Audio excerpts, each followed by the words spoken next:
26th of October 1970, the Vatican City. Thousands of English and Welsh Catholics cheer Pope Paul. The day before, the Pope had declared that the latest saints to be canonized by the Roman Church were 40 Catholics martyred in England and Wales during the Reformation. That's a blessing to you and his family. You will be always... Cardinal Heenan, Archbishop of Westminster, was present when the 40 martyrs were added to the list of the 200-odd English and Welsh saints. These include his predecessor, St. John Cardinal Fisher, martyred in 1535. The Cardinal has no doubts that saints are still relevant to the modern church.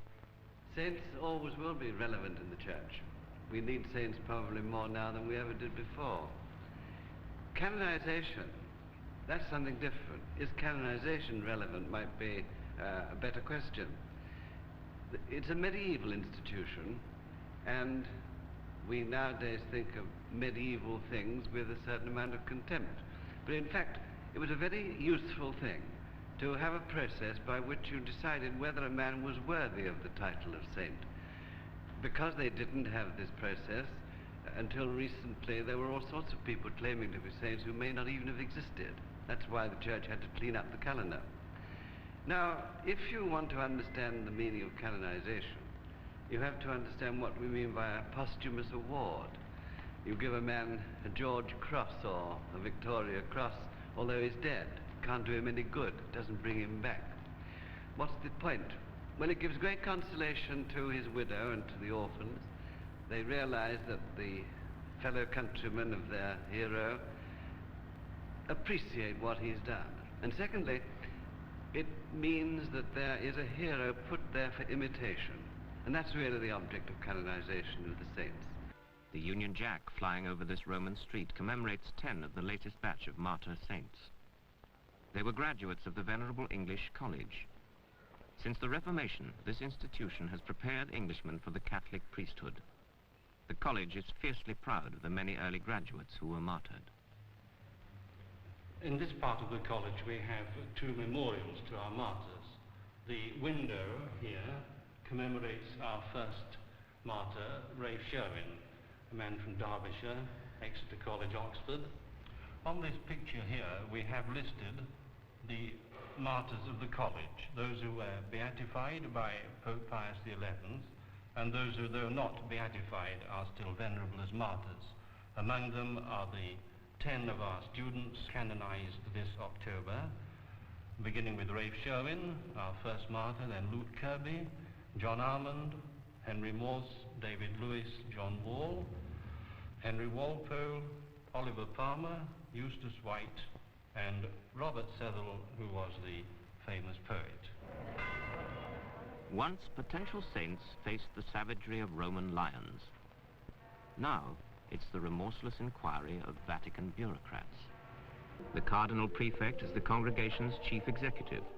He regularly convenes meetings of his fellow cardinals at the Roman Church's seat of ecclesiastical power, the Apostolic Palace in the Vatican City.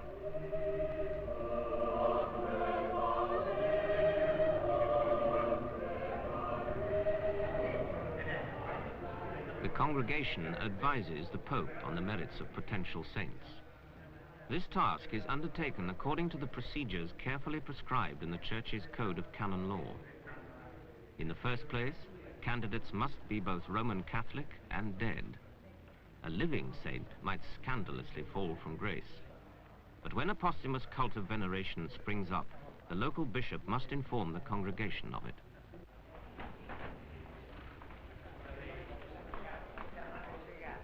Should the cardinals decide there are grounds for full investigation, they advise the Pope to introduce the cause.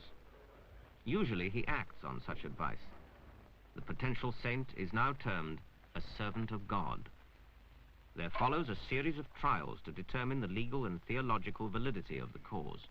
Ad sum Domini Sancti Spiritus, ad sum peccate qui de humanidade redenti, ugicat in nulla senza sentenza nostra. If these investigations reveal a truly virtuous life or a genuine Christian martyrdom, the congregation will recommend beatification. This is a qualified recognition that the servant of God appears to have achieved spiritual union with God. Such a conditional saint is called a beatus and is referred to as blessed. Prego Sua Eminenza Cardinale Larraona di dar lettura della causa sulla quale dovrò rendere la relazione.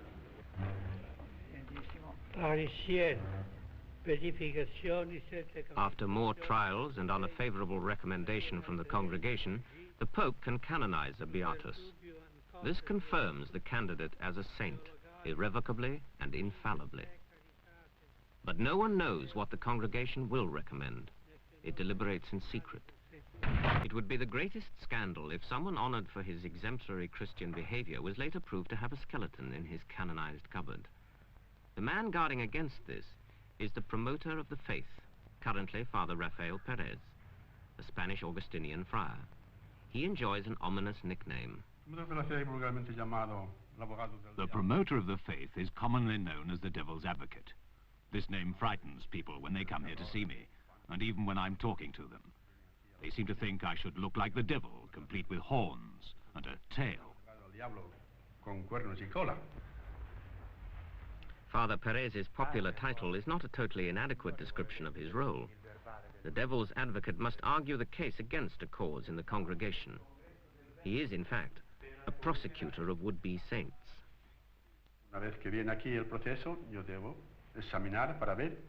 Once the case comes to me here, I have first to examine it to see how it's been constructed. I have to see that all the laws governing the preparation of causes have been observed. I have to check that no vital evidence is missing. If some procedures are incomplete or have been overlooked, this might make the case invalid and therefore unacceptable. The other part of my job concerns the actual conduct of the case, when the postulator attempts to prove the heroic virtue of a servant of God. We call this part of the proceedings the information. Once the information has been prepared, I have to examine all the evidence it contains to check if the case really stands up. Yo devo examinar esa información y ver si realmente prueba o no prueba. Saints are expensive. The cause of the 40 martyrs has been on the books since 1642, although it has remained dormant for long periods. It has involved the congregation's historians in exhaustive research, and the cost of investigating the cause in England and Wales alone amounted to £100,000 over the past 10 years. The Catholic Church claims saints are important to its teaching mission, and that it is imperative that they are proved beyond reproach. The Britons at the canonization of the 40 martyrs did not worry about expense. 10,000 journeyed to Rome to join the church and diplomatic dignitaries who traditionally attend the ceremony. The church admits that many saints remain unrecognized, and it does not deny that members of other denominations may lead saintly lives.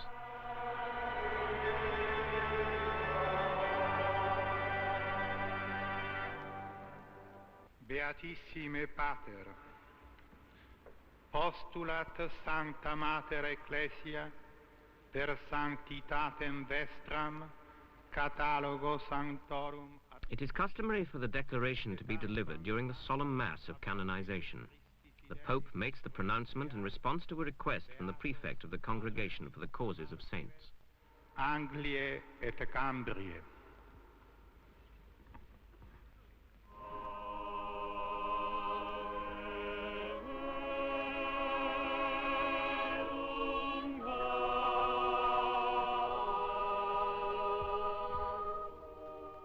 The declaration is embodied in a traditional Latin formula. Ad honorem sancta et individue Trinitatis, ad exaltationem fidei catholici et vitae Christianae incrementum.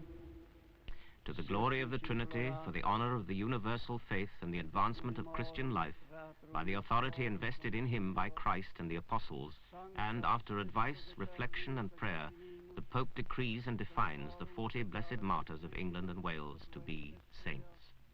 In universa Ecclesia pia devotioni recoli debere, in nomine Patris et Filii et Spiritus Sancti.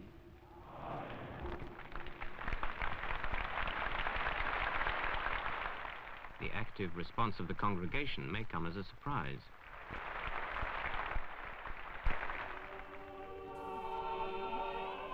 In fact, the liturgical reforms, which are a legacy of the recent Vatican Council, have enabled the layman to take a more active part in the proceedings. A consoling thought if you have traveled 1,000 miles just to be there.